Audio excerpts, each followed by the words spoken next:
अस्सलामु अलैकुम and good evening my dear brother and sisters. मैं उम्मीद करता हूँ कि आप सब लोग खैरियत से होंगे। अच्छा दोस्तों, बे आइंस के एग्ज़ाम में सबसे मुश्किल एक जो टास्क समझा जाता है वो है ख़त लिखना, ब्रीफ शराइबन और ईमेल शराइबन, ख़त लिखना, ठीक है, या ईमेल लिखना। तो ये सबसे मुश्किल टास्क एक बहुत सारे लोगों को ये लगता है, ठीक है। आज मैं आपके सामने बहुत इंपॉर्टेंट टिप्स आपके सामने रखना जा रहा हूँ, बहुत इंपॉर्टेंट टिप्स हैं, ठीक है। अगर आप इन्हीं को सिर्फ, और बहुत सिंपल है और बहुत सादा है, अगर आप ये यही सिंपल, अगर आप मेथड को अगर आप अंडरस्टैंड कर लेते हैं तो मैं आपको यकीन दिलाता हूँ कि आप बड़े आराम से अपना खत लिख सकते हैं। सीधी बात आपको मैं बताऊं, ठीक है जी। ओके, मेरी आज मैं एक जगह पे गया हुआ था, मेरी वहाँ पे एक स्टूडेंट से बात हो रही थी। तो वो मुझे कह रहा जी आप हमें बताएं कि ख़त कैसे लिखा जाता है, हमें ख़त लिखने में हमें समझ नहीं आती। तो मैंने कहा जी ज़रूर मैं बताता हूँ आपको। तो वही चीज़ें, इंपॉर्टेंट टिप्स जो मैंने उसको बताई और उसको बहुत अच्छी लगी और उसको उम्मीद है वो उससे ज़रूर फ़ायदा उठाएगा। तो मैं चाहता हूँ कि आप भी इससे फ़ायदा उठाएं। मसलन आपने करना क्या होता है, my dear brother and sisters, ज़रा गौर से सुनिएगा।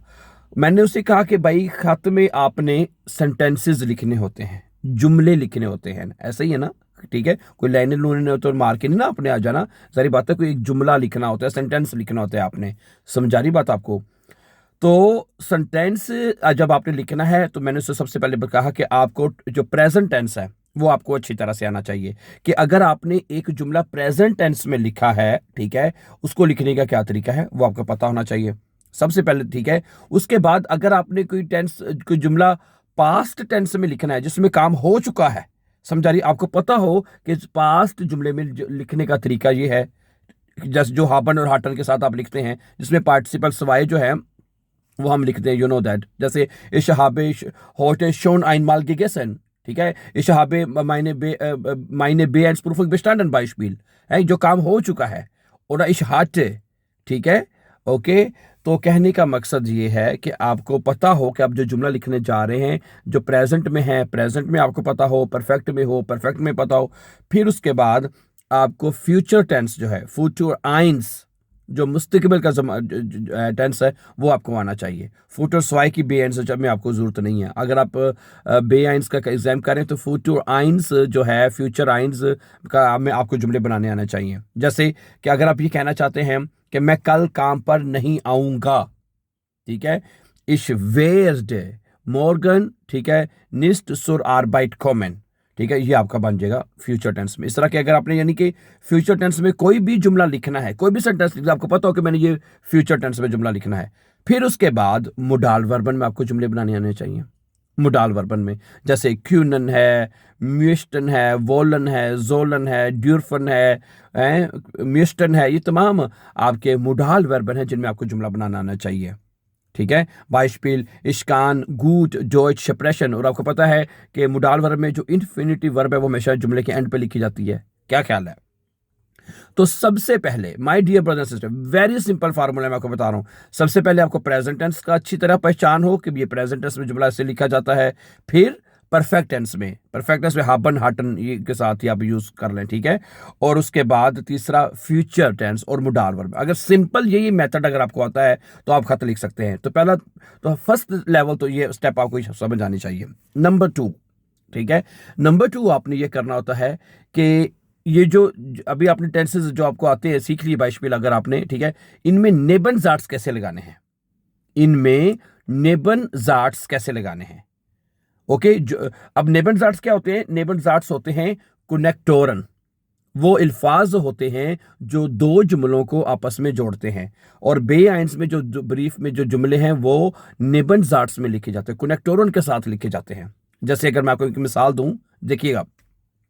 अच्छा, एक बात जरा मिसाल देने से पहले मैं यहाँ पे एक छोटी सी बात करता चलूँ कि जब आपने मतलब नेबर जार्ट्स लगाने हैं ना, तो किसी भी दो जुमलों के दरमियान, ठीक है, तो उसमें यानी कि किसी चीज़ का कोई इजाफा या कमी बेशी नहीं होनी। जो जुमले आपने सिंपल बनाना सीखे हैं उन्हीं जुमले में होता यह है कि जो वर्ब है वो एंड पे चला जाता है बस, और ठीक है। और जिन जुमलों में हेल्पिंग वर्ब होता है वो एंड पे चला जाता है। समझा रही बात आपको? फर्ज करें जैसे कि, अगर एक मिसाल मैं आपको देता हूं, सुने। मैं आज काम पे नहीं जा रहा क्योंकि मैं बीमार हूं। इस गेहे होइटे निस्ट सुर आर्बाइट, मैं आज काम पे नहीं जा रहा क्योंकि मैं बीमार हूं। क्योंकि मैं बीमार हूं की डोच क्या होती है? इश बिन क्रंक, तो ये बनेगा वाइल इश क्रंक बिन। अब जो वर्ब है बिन वो एंड पे चली जाएगी। समझा रही बात आपको? ठीक है, ओके। यानी कि जब आप ये नेबनजार्ट्स लगाते हैं, आपको कमस ब्रीफ लिखने के लिए ना, ये थोड़े से 4-5 नेबनजार्ट्स अगर आपको आ जाएं हैं इस्तेमाल करना, तो आप उनके साथ अपना ब्रीफ लिख सकते हैं, जिसमें सबसे पहला जुमला ही आपका वाइल के साथ लिखा जाता है। क्योंकि आप जब ब्रीफ लिखते हैं, हाँ जी, जब ब्रीफ लिखना शुरू करते हैं, समझा रही बात आपको, तो आपने पहला जुमला वाइल के साथ लिखना। तो क्या आपके खत लिखने की वजह क्या है, गुरुंड क्या है, आप खत क्यों लिख रहे हैं? समझा रहे बात आपको? सही है। तो आप जब जारी बात है, जब भी कोई जुमला आप लिखेंगे, ठीक है, वाइल के साथ उसमें जो वर्ब होगी और जो हेल्पिंग वर्ब, अगर किसी जुमले में हेल्पिंग वर्ब है तो वो उठा के अपने जुमले के एंड पे ले जाना है। सिंपल।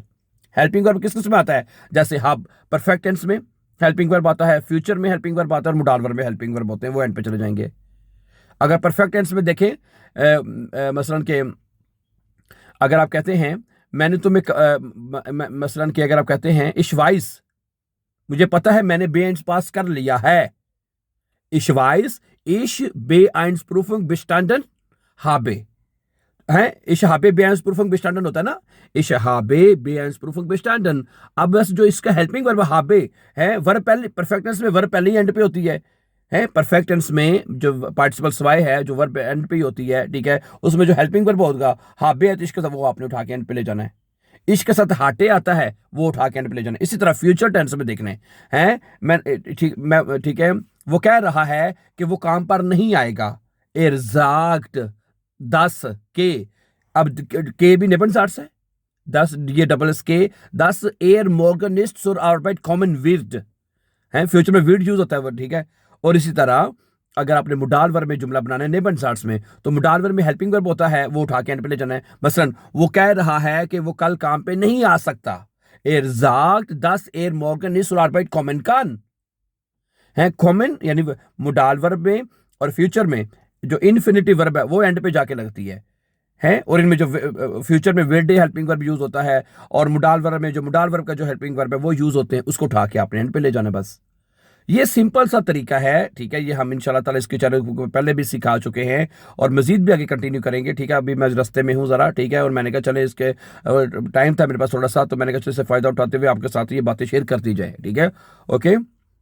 क्या ख्याल है? और जुमले बनाने का तरीका आपको आना चाहिए। इस चैनल के ऊपर जो this is the best channel for you my dear brother and sister, जिसके ऊपर आप जुमले बनाना सीख रहे हैं और आपको मतलब कि सिखा रहे हैं। आज के सुबह के लेसन में भी जो मैंने लेसन अपलोड किया है, उसमें भी मैंने जुमले बनाना सिखाए हैं कि प्रेजेंट टेंस में और 3 जो पास्ट टेंस है जुमले में, उसमें जुमले कैसे बनते हैं, वो सारा जो है आज के लेसन में हम सिखाया गया है। क्या ख्याल है? ठीक है, so thank you very much, ठीक है। तो बस ये सिंपल सा फार्मूला है, कोई इतनी तगोदो नहीं करनी पड़ती। सिंपल से फार्मूले को आप फॉलो कर लें, अंडरस्टैंड कर लें, then you can write your brief yourself my dear brothers sisters. कोई मुश्किल नहीं है, ठीक है। चलें, सही है, ओके। अपना बहुत सा ख्याल रखिएगा और जुमले बनाने का पैटर्न समझें, जैसा कि मैंने कहा हम इस चैनल के ऊपर सिखा रहे हैं, ठीक है। अगर आप इजी और फास्ट जर्मन सीखना चाहते हैं तो इस चैनल को सब्सक्राइब कर दीजिए, ताकि आने वाले इंपॉर्टेंट लेसन जो है वो आपको टाइमली मिलते रहें dear brothers sisters. Have a nice day, then see you very soon with the new lesson इंशाल्लाह। टेक केयर, अल्लाह हाफिज़, अल्लाह में नासिर, अस्सलाम वालेकुम।